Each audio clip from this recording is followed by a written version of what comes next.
Robbie Walsh. I'm vocals with Purpendicular and Ian Paice of the Purple. And you are listening to We Go to 11. Why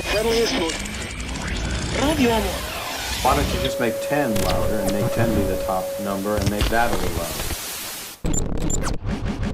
These go to 11.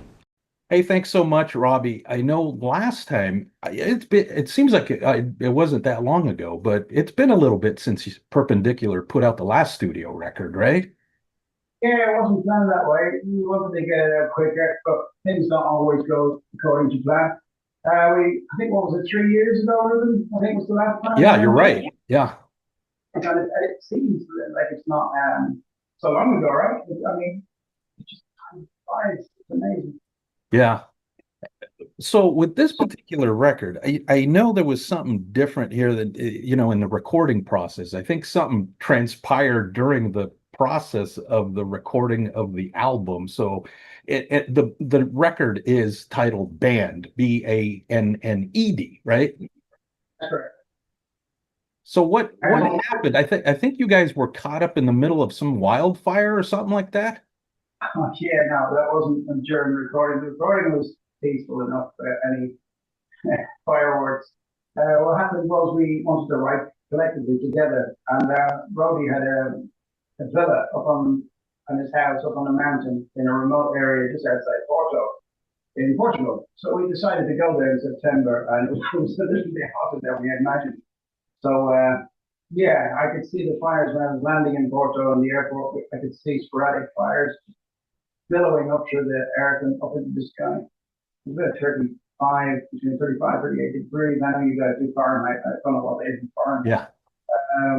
So we went up the mountain anyway, reluctantly, against the fire brigade's will. They said, well, look, we've got property up there, our gear was up there. So we got right down to it, and we were having a few beers, and then we could, it started to get a bit tricky, you could hear this crackling, and I said, you know what, it probably won't come down the mountain here. So it was only when it got dusk, when it got dark, we could see we were surrounded, and we were the last villa on the mountain. There was nowhere else to go. We had to get down this little trail. But, right. Our people player Alessandro, who doesn't like pranks whatsoever. Well, I don't know whether he likes pranks, but he doesn't play pranks. He's a serious kind of guy.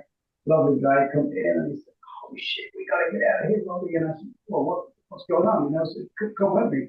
So I went out the door, and I went down to where the beginning of this little track down the mountain, and the fire had just sneaked around the back of the trees and was just about to go the last piece of the track. And if it had, I guess I might be here talking to you right now, so because the smoke was the most dangerous thing, not the fire itself. It was a black smoke, it was intoxicating.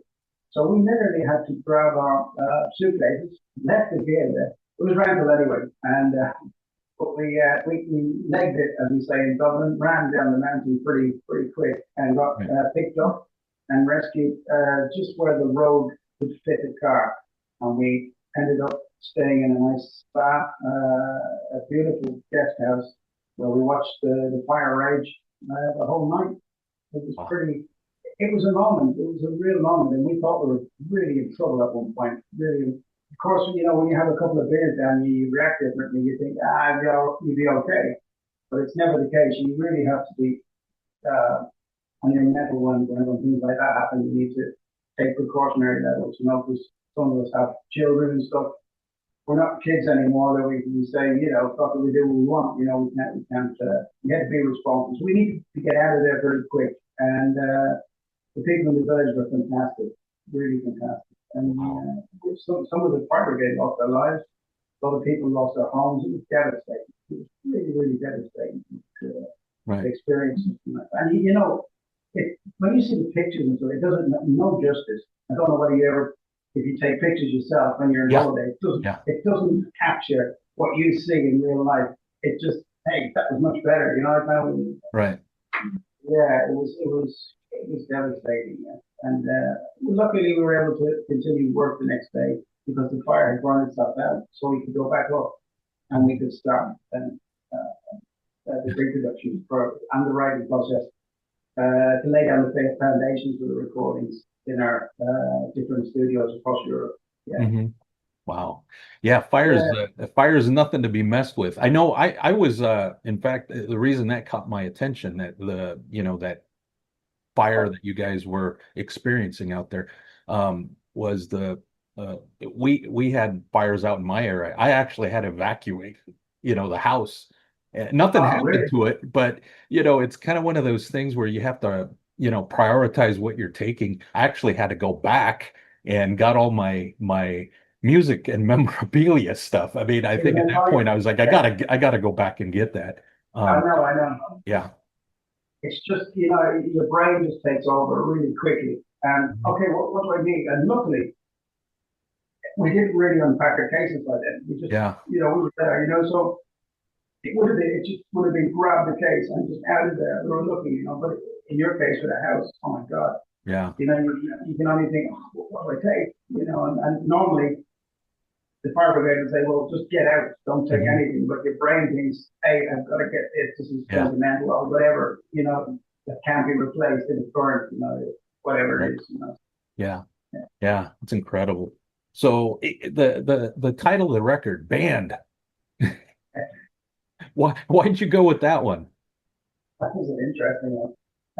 Just, what, just pissed off every day when you turn on the news, somebody's getting banned for doing something, we just thought it'd be a bit of fun. We just thought, okay, you know what, it's really cool to be banned. Let's get banned somewhere, what can you do to get banned, and all this cancel culture or whatever it is, and the woke and stuff.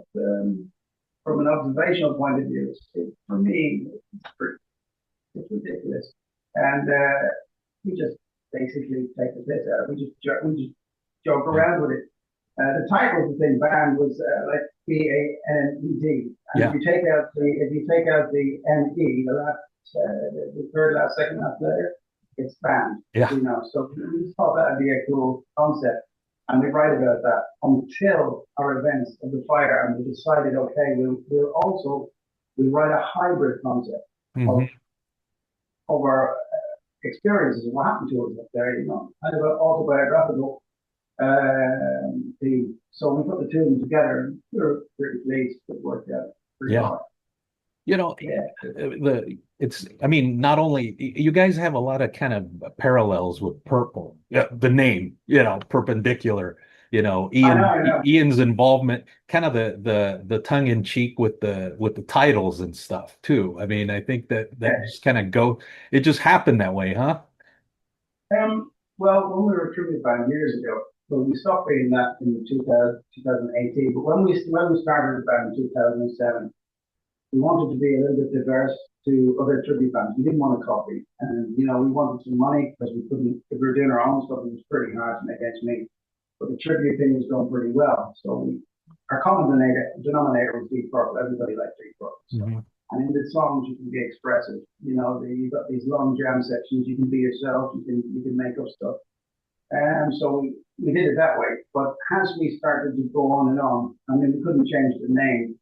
Somebody said, well, why don't we change the name? And I said, well, we could do that, but then you got all that marketing, all those years, it goes down the toilet. You can't do that.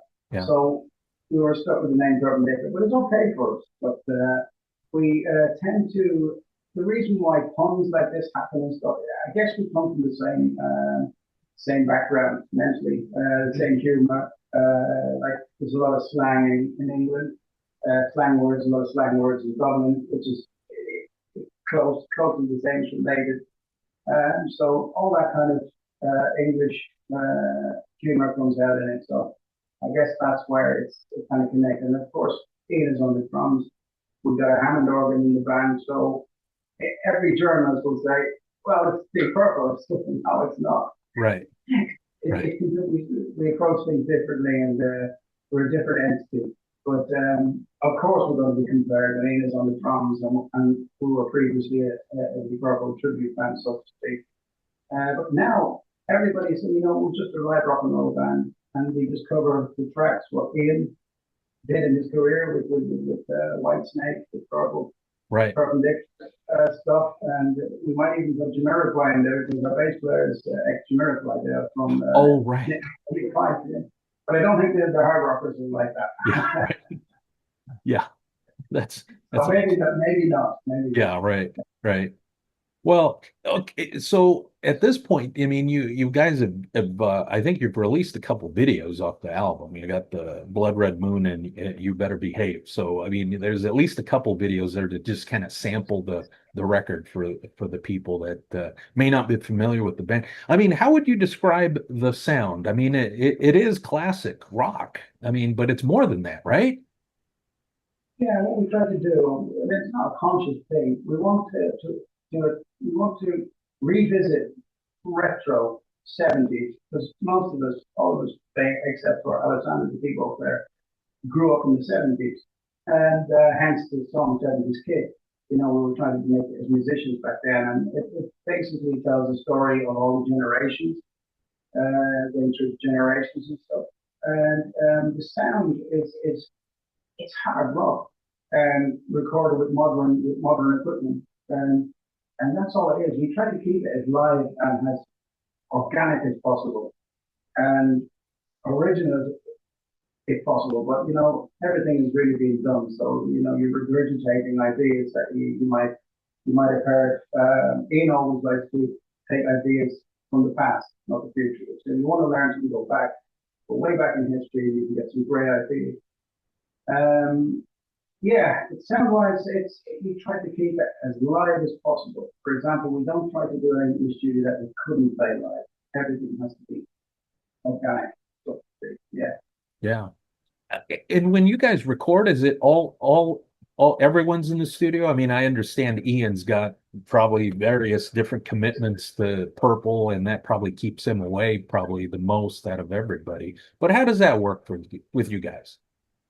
Well, it's pretty easy, especially for this record, because previous records, you know, Human Mechanic, we had no option. We were during the bloody COVID thing, and we had to separate ourselves, which is horrible because you don't get instant feedback, you don't get instant, you know, input. It's terrible, you know. And you know, you're not playing as a band. You'll hear a piece of music, and the guitar player can say, "Well, I listened to that about 10 times, and then I'll decide what to do." If you're jamming together, you don't get that luxury. Right. You react instantly to it, so it's going to be a completely different medium, you know. So, yeah. So, what was the question again? I'm sorry. I was just saying, you guys did this one in the studio together. I know with the last record, it was a lot of back and forth with files and probably not your guys' preference because you guys do it the old school way. But did you do it the old school way? This time, yes. This time we insisted that we would meet in Portugal, and we would write, and we would have everything, the pre-production for the record, absolutely down to a T. At least that we knew what we had to do individually when we go back to our respective studios in our hometown. Mm-hmm. Ian recorded in England. There's a studio there. There's a studio in Milan. I did the vocals in Poland. And we knew what to do. It was only small little corrections to the sound. Mm-hmm. That was it. And it was very simple. We just simply, you know, really quickly, just fixed the sound. We knew exactly what we were doing. And that's why it's imperative, pre-production. It was imperative that we got that absolutely spot on. Because if you don't, you can end up in niggly arguments and disagreements and difference of opinion. So, but this time we, after the fires, we got our work done.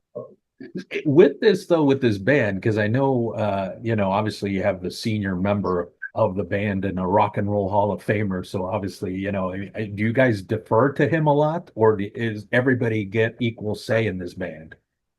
Well, Ian, you know, he's very kind because I started the band. He always says it's my call, which sometimes I like it if it suits me. You know, if it doesn't suit me and there's something going down, I say, Ian, you want to make a decision? He said, hey, it's your call, man. You know, so he's so easy to work with. He is so easy to work with. And we're touring now together 22 years. Even before Purpendicular, I was doing some tours with him. So he's incredibly professional. He's always on time. And you can learn a lot from him because he's just a head full of knowledge. what he's singing musically and domestically. And he's a funny guy. He's a really, he's got great sense of humor, and working with him is absolutely a dream. It's just incredibly easy. And I remember the first time when I was working with Ian, it was like a little bit surreal. You look around and you say, Jesus Christ, I'm seeing Smoke in the Water with the original drummer. But nowadays, it's a little bit different.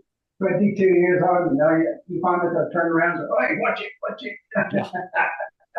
And he'll roar at me, if somebody wants to take a bass or if we're jamming, because we don't rehearse, we never rehearse. We obviously wrote the album and made sure that was correct, but the live set, we never rehearsed, we just turn up. And this is the version of the song you have to know. Whoever makes a mistake, buys the beers. How do you do? I mean, I imagine you're probably the primary lyricist in the band, right? Like you. Yeah, I've always been. Yeah. And how do you take? I mean, are you open to feedback? Like if somebody says, "Hey, don't sing it this way," or add this line and stuff. I mean, how does that work? Are you pretty receptive to trying something a little different if somebody suggests it? As in the band, guys in the band. Yeah. They leave it to me. They just say, "Rob, just do it you want." We generally let everybody have enough freedom to do what they want. That's what keeps it interesting for everybody. That's what keeps the band probably together. There's no pressure that it's not a solo thing, like album where you say, "Hey, you can't play like that." No. You can give opinions. I mean, if I sing something, I will. The guys will write back, "Hey, that's great, it's brilliant," and generally it's that way, thank God. It's never, "Hey, Rob, can you try something different on that?" Or maybe, and if they did, it'd be no problem, unless it didn't sound right or whatever like that. So, I mean, we're pretty, we agree on a lot of things, and that's good, because it keeps the momentum. Because when you're recording and you reach a plateau with somebody that you can't agree on something, it must be a nightmare. And we never had it really. It must be a nightmare because you take the whole momentum away, and then it goes on. So luckily, till now, it's pretty cool. Everything runs easy. Yeah, it worked out pretty well, I think. Yeah, thanks, man. Yeah. Hopefully, that's good.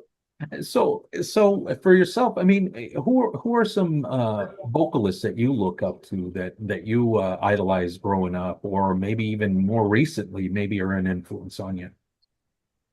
Well, when I was very young, my aunt was a jazz singer, and she bought me a couple of ABBA records, which I adored. ABBA Arrival, and the other one was, I can't remember, it was a white cover. And I got into diverse music because I listened to pop. But when I started to enter my teens, Led Zeppelin, I found a Led Zeppelin record in my dad's collection. And then I found Cream, Wildfire. And then I found Fleetwood Mac Rumors. And one album that blew me away was Dark Side of the Moon by Pink Floyd.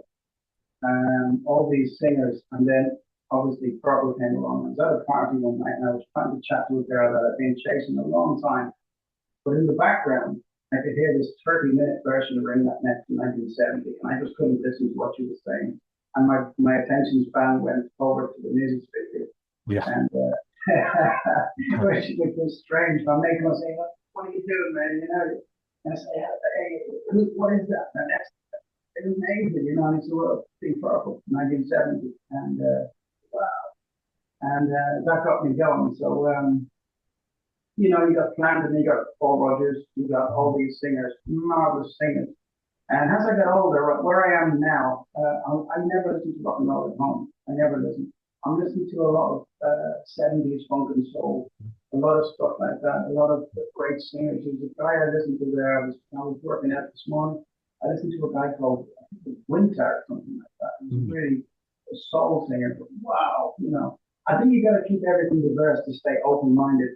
Because when a project comes up, you can take all these little pieces and you can add them to the jigsaw, and not just be linear on one kind of style, So that's why I remember, I think it was one of Germany's biggest magazines said that they can't figure me out because one minute I have this style of vocal and then the other side I'm doing this kind of thing of the ballad. And I was laughing because it's nice that they can't figure me out. Yeah. keep it eclectic, right? Add a few Yeah, things. yeah, yeah. Yeah, nice. Out of curiosity, I mean, you listen to any country music? I mean, I'm just curious if you delved into that particular You genre. know what? Country music. I have a couple of things in the kitchen. If I'm cooking, I love cooking curry and I love cooking barbecues and stuff like that. And I'll put on a bit of Kenny Rogers, Oh yeah. you know, and I'll put on what's the other guy's name? Rhinestone Cowboy. What was that? Bloody thing. Because it reminds me of my childhood. I think I heard it when I was a kid, and it reminds me when I was young. Okay. Who the hell was saying? Was it Tony Curtis? Okay. And Yeah. anyway, but and then you get, you know, if you're looking at country music, you can, you know, take the Eagles and put that into, you know, Eagles do a lot of country rock, which is really good stuff, you know. So No. yeah, you know, I'm pretty diverse. I just don't like the music that I don't like is music that's not naturally created. You know, I love the techno and stuff. And listen to that. I can listen to 70s disco. I love it. It's Yeah. great. Like Matty Rogers, Cheap. Yeah, Yeah. good I mean, stuff. it's funny you bring up ABBA because I mean, I grew up listening to them. I didn't really appreciate them. I mean, it was something my brother was into, right? But now, I mean, the songs come up and, I remember them all because, I grew up Yeah. listening to all that music. And I'm like, you know what? They have like the catchiest melody, hooks, Unbelievable. choruses, harmonies, all that kind of stuff. And it's just like, Unbelievable. man, this is pretty good stuff. And you know that if you take their singles, not one of them sounds the same. Not No. one of them, not one of their songs. And I always wondered why was that? But the simple explanation was it was an interview I was watching with Bjorn, and he said that when they were young, they only had one radio, uh, one radio station, Right. and everything was played on that, from rock to pop, folk to jazz. Everything was played on that. So they took all their ideas from all these different genres of music, and it came out the way it did, which is brilliant because Yeah. and it was the same with the Purple lads actually. You know, they all had different styles, different tastes in music, which Right. made up when you put it collectively together, it ends up being that entity which is Big Purple. Yeah, that would be interesting. I know here in United States, everything is like FM radio is the classic rock, and then there's the easy listening, and then there's pop music, and then No, I know. country stations. Everything's kind of divided out and Every label. yeah, Yeah. labeled. Yeah, yeah, Just love the simplicity of the live rock and roll band. No holds barred. That's the way we go on stage. We go up there and we don't, it's a challenge for us every night because we don't rehearse and we jam like hell, and that's how it should be. Yeah. An hour and a half, absolute rock and roll. And for us, we don't fall into the category, but obviously some journalists they need to put us. They feel that they need to put us in a category. But right. yeah, I get that. So with Purple though, Deep Purple, they're as big as Zeppelin in Europe, right? Because here in the United States, there's that kind of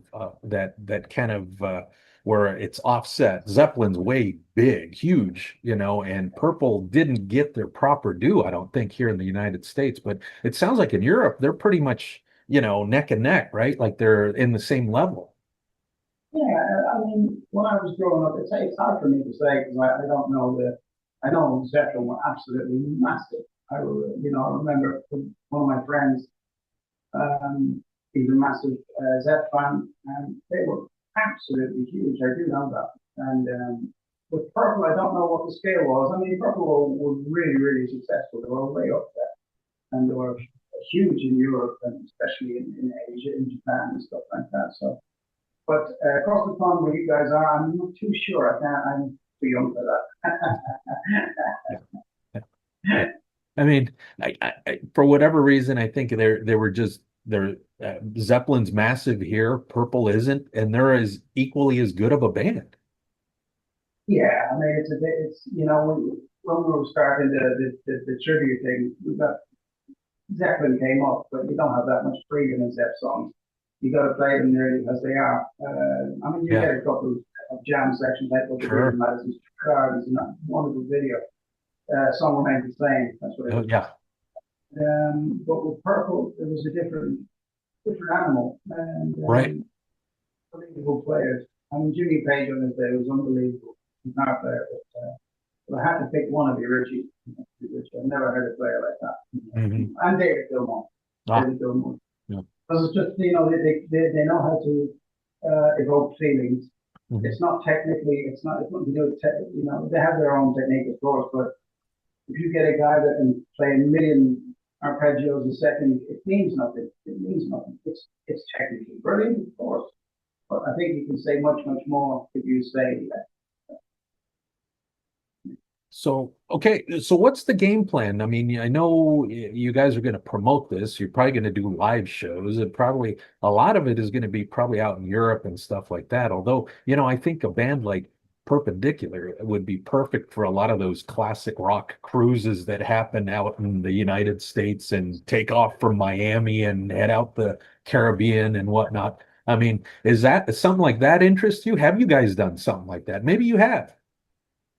we had offers from Dubai, we had offers from America, but the logistics of it and the fees just didn't add up, and it would have been at a loss, I think. So at this stage in our career, we decided not to pursue it. If we were probably teenagers, it would have been spot. In our 20s, we would have been absolutely there, no problem. Um, because sometimes, when you get to a certain age of development, you have to think, okay, is it feasible financially? You cannot think of, okay, we need the promotion, because you don't really need the promotion. So the thing is that we even got offered in Australia, but we're just about to go. What day we got now? We're just about to go in 5 days with the European tour starting. And that goes on for a couple of months. And then we have Christmas off. And then we are February and March again on the road. And then Ian will stop, have a break, and then he's done with the Purple for summer tour. So Yeah. we're pretty busy. And I hope around 2026 we'll start to sit down again collectively and start maybe writing the fifth. Okay. Nice. We have to we'll discuss all that on tour when we see each other in a few days. So Yeah. Yeah. So in closing, though, the album is Banned. That's the name of the band, Banned. So that we got to get that right. But you did tell us, right? yeah, you gave us a little bit of a background story on the name, which is pretty cool. But It probably will be banned. the one thing I was going to ask you, I mean, do you have a good, because this is going to be for We Go to 11, which has a Spinal Tap-esque type of title to it. Right. And the sequel's coming out. The sequel's out actually tomorrow in the United States and North America. Oh, no, I didn't know that. So we'll see if it's any good, but I haven't seen it. But maybe I'll watch it over the weekend or here in the next coming few days. But for yourself, Robbie, do you have a Spinal Tap-esque type story that you can share with us? Oh yeah, well yeah, I've got many of them. I can share a recent one and an old one, and I'll make it quick. I'll make a long story short. Yeah. Or a short story long. Yeah. I was way back in 2017, 18. I was in Mannheim, and we were finished the gig. I went upstairs for a shower. Guys were downstairs in the bar, and the bar had a glass wall, and behind it was a reception. So I was having a shower, and I was completely naked, and I thought Ian was outside my door because I heard him shout. I thought I heard him saying Robby, and I ran out the door, and the window was open, so the door slammed, and my key was inside. So I was completely naked, Oh. And I said, shit, now what am I going to do? So I was walking along, and I saw this little room with a little jacket. And it was obviously a staff cleaning jacket, and I put it on. Yeah. And it was ridiculous, but I couldn't find any trousers, and I got these big boots that are way too big for me. They were massive, I had to walk down a few flights of stairs, and the boots were swimming on me. And of course, my next nightmare happened because I thought, oh shit, the guys are in the bar. Oh, if they turn around, they're gonna fucking see me in this jacket, no trousers on, and cowboy boots or whatever they were. Obviously belonged to a staff member. And I had to walk to the reception, and I didn't want to ring the bell because if I rang the bell, the guys are going to turn around. I didn't know they were filming me. They saw me, but they stayed quiet and they were just look at this. Yeah. So the guy came out and he said, "What's wrong, sir?" Now he didn't know I was naked from the waist down.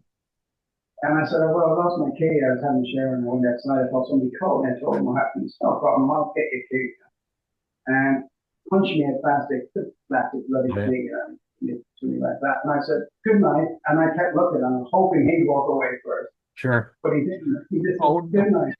And he stayed there. I went, oh, you know. So I had to turn around and Yeah. walk away. And I knew he'd seen my ass by then. I just turned around and I said, what time is breakfast? And I heard the screams of laughing in the bars over here. You know? That's a good one. Oh my God. Unbelievable. Yeah. The next one, the last one I'll tell you is Ian Paice. He checked in one time on my, we were boarding, we were going from we were going from Zurich to Vienna airport. And he checked in because the promoter gave us our boat tickets on the floor on a file, and I sent him to Ian, and he checked in, and he was going down the chute to get on the plane. Mm-hmm. And I got my card, and they went, wouldn't let me through. Big X, 3 times. Now I'm drawing attention to myself. This guy comes over in a suit, and he said, everything okay here? He said, have you got your passport? He says, yeah. Mr. Walsh, yeah. And he looked at the computer and said, Mr. Walsh, you've already boarded. And I said, can you say that again, please? Yeah. I'm already boarded. I'm still here in front of you, you know. And then Ian came out of nowhere. He said, oh, I'm sorry. I have the bloody boarding pass. I used your one time. Oh, That's great, man. nice. Those are stories. I mean, if we were on a night out having a beer, I have so many stories.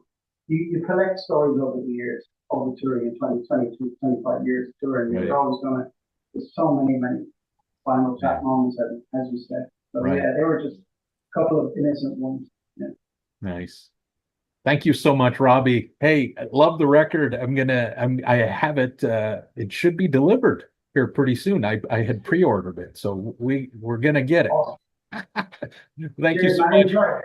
Yeah, we'll get you guys a link. All right. Sure, of course. Yeah, keep in touch, man. Yeah. And I hope to see you for a beer sometime. Yeah, that'd be awesome. Thank you so much. Take care, huh? Be good, man. You Cheers. too. Bye.